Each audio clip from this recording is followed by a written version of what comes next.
Goeiemorgen, goeiemorgen. Ons is weer eens geseënd in die oorwinningsnaam van ons koning Jesus en ek en u is bevoorrecht om hierdie wind en stormachtigheid die buitekant te kan beleef. Ons is bevoorrecht om hierdie weersomstandighede te kan beleef, aangezien ek en u nog leef en God sê vir ons dat sy genade is vir ek en u genoeg, is genoeg.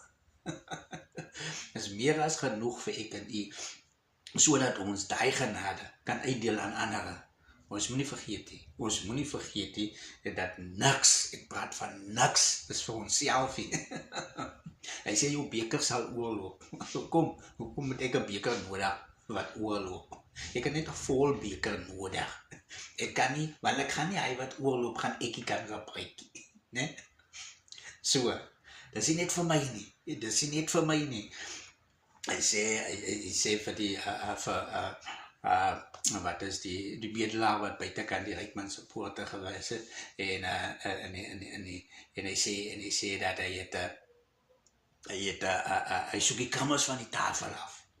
So die krummels is wat oorgeloop het, is wat afgeval het, want die tafel is te vol. Sal jy 'n brood en 'n broodjie en 'n bord, dan kyk jy of haar krummels gaan afval. Gaan nie. Hulle gaan binne in die bordjie bly. So, niks is net vir ek en u nie.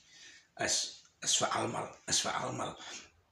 En daarom moet ek en u groei, sodat ons alles in oorvloed kan hê, dat ons bekers kan oorloop, dat ons ons genade kan uitdeel aan ander, want dit is waarvoor ek en u hier is, om 'n goddelike lewe te lei, om God se eienskappe uit te leef. Hy het ons gemaak, en omdat hy ons gemaak het, moet ons 'n uitvloeisel van hom wees, want hy sê, kom ons maak mense na ons gelykenis.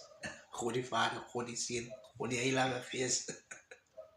So na sy gelykenis, en daarom moet ons uitdeel, sy liefde moet ons uitdeel, want so lief het ek die wêreld gehad, dat ek my enigste seun gegee. Hy het nie sy seun eers geleen vir ons, hy het dit gegee vir ons, en ek en u moet op 'n plek kom, waar ons besef, kyk, hierdie God is nie sommer enige God nie. En Jesus en Petrus het 'n gesprek aan, en hy sê in Lukas 22 vers 31 sê hy, die opskriwaars, Petrus word gewaarsku, en die Here sê, Simon, kyk, die Satan het vurig begeer om julle soos koring te sif. Die Satan, hy begeer om die gelowiges uit te sif. Om hulle uit te sif, dit wil sê, hulle gaan deur hy sif val. Daar gaan niks in die sif self oorbly nie, deur te sif. Hy wil nie, daar moet nog een oorbly van die gelowiges nie. En hy sê, maar ek het vir jou gebid, dat jou geloof nie ophou nie. Dat jou geloof nie ophou nie. En as jy eendag bekeerd is, vir Petrus, as jy eendag bekeerd is, moet jy jou broeders versterk. Nou, wat is Petrus aan die hele tyd, wat hy die hele tyd saam met Jesus gewandel het? Wat is hy die hele tyd, het hy nie hom bekeer die tyd, toe Jesus vir hom gesê het, los alles en kom volg my, het hy nie toe hom bekeer nie? Is hy nie van toe af bekeer nie? Het ons al na die stukkie so gekyk, het ons al daarna gekyk, dat God vir ek en u sê, eendag wanneer jy bekeerd is, wanneer jy besef, dit wat jy nou doen, is draai om bekeerd te wees. Jy is nog nie bekeer nie. Petrus, jy is nog nie bekeer nie. Jy het al op die water geloop, maar jy is nog nie bekeer nie. Koos, jy het al siele na my toe aangebring, maar jy jouself is nog nie reg bekeer nie. So ek en u moet op 'n plek kom wat ons weet wat bekering is. Ons moet dieper gaan. Die oppervlakkigheid van ek en u is gevaarlik. Want Jesus sê vir Petrus, onthou het vir Petrus gesê, toe hy by Petrus vraag, wie sê julle is ek? Toe sê hy is die Christus. Toe sê die woorde het jy van bo af ontvang. Want dit kom nie uit jou uit nie. Jesus merk daai in Petrus op. Hy weet dat sy Vader, God self met Petrus gecommunikeer het en het deur hom gevoer het.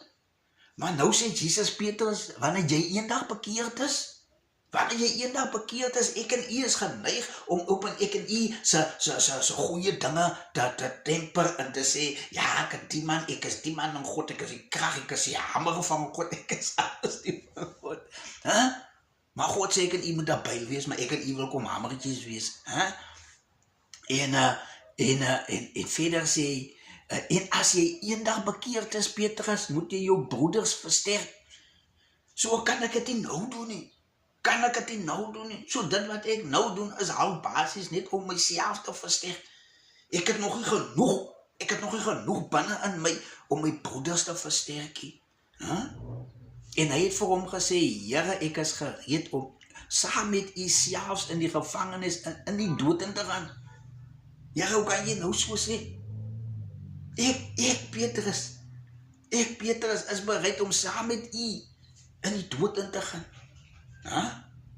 Om saam met u in die gevangenis in te gaan.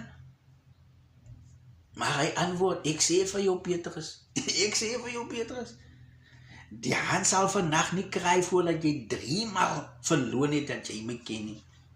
Voordat jy 3 maal, dan sê dit, ek ken nie hom nie.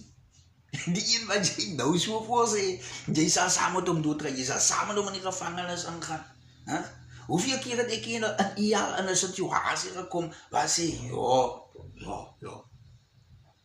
As ons so kyk aan die mense, wat alles het, en dan denk ons, ja man, ek wil ook hee wat hy man hee, ons begeer so maar, hy man so goed, sien jy? En ons denk die Here wat ek in u dien, kan nie vir ons tyd doen nie, ons vat hom laag, ons vat ons Here laag, sien jy? En dan verloon ons die Here. Wanneer ek en u so worry, my vrou sê nou die dag vir my, as jy worry, dan beledig jy God. Sy sê vir my, my man, as jy so worry, dan beledig jy God. en ek moet laag val,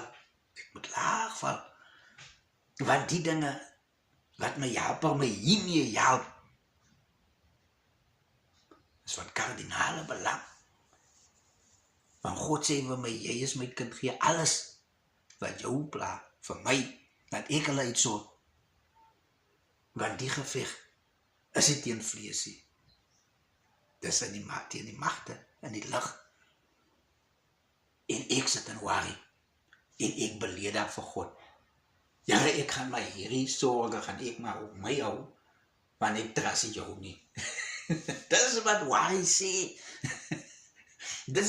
sê. Here, jy kan nie die uitsort nie, man. Here, jy kan nie my hier betaal nie, man. Ek moet maar gaan werk, want ek kan self my hier betaal.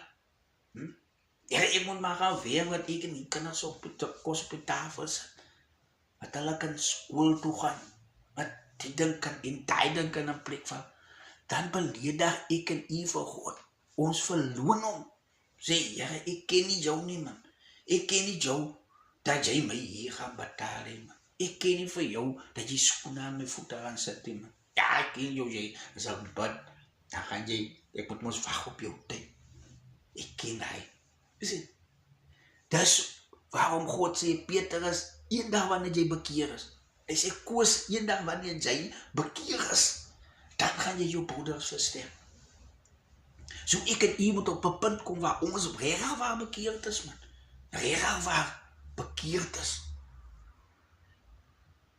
En sy sê nou die dag, sy sê dat sy is 22 jaar by die Here, 22 jaar is sy by die Here. Maar sy kom van nou uit, nou kom van sy uit. Wat die Here intuil, wat hy verwag van haar, man. En sy wil nou dieper tegen, want nou wil sy God leer ken. Nou wil sy die God leer ken, die God wat haar aankla. Wat daar self binne in haar kom aankla. Sy wil hom nou, sy wil dieper ingaan in die ding in. Sien, dit is waar ek en u moet kom, sodat ons eendag werklik waar bekeerd kan wees, sodat ons ons broeders kan versterk hier buite. Kom ek en u mis nie die stapie. Kom ek en u mis nie die stap dat ek en u sy hele 80 en 100 jaar van bekeringskap nie 'n verloning teenoor God is nie, man. Kom ons kom reg, man. Huh? Kom ons gaan dieper in die woord van God in. Maar God sê, eendag as ons bekeerd is, wat as ek en u dood gaan voor hy eendag aanbreek? Huh? Ek wil nie weet nie. En ek wil sommer nie doodgaan nie. Want ons gelowiges sê, ek is reg. Ek is reg vir Here. Here, u kan my kom haal. Ek is reg. En die Here sê, Boeta, ek tel hom. Die woord sê, hy tel hom om terug te kom. Want Koos sê, hy is reg, maar hy is reg nie. So wat ek nog 'n rukkie aanhang. Want ek vir Koos nog 'n bietjie in die skool hou. Laat hy nog 'n bietjie kan. Laat ek reg kom, man. Voor hy kom. Want as hy kom en hy sê reg nie, dan is die plek wat ek gegaan het om vir hom voor te berei. Verniet. En dan mis ek en u, dit wat God vir ek en u instoor. En u moet 'n geseënde dag hê.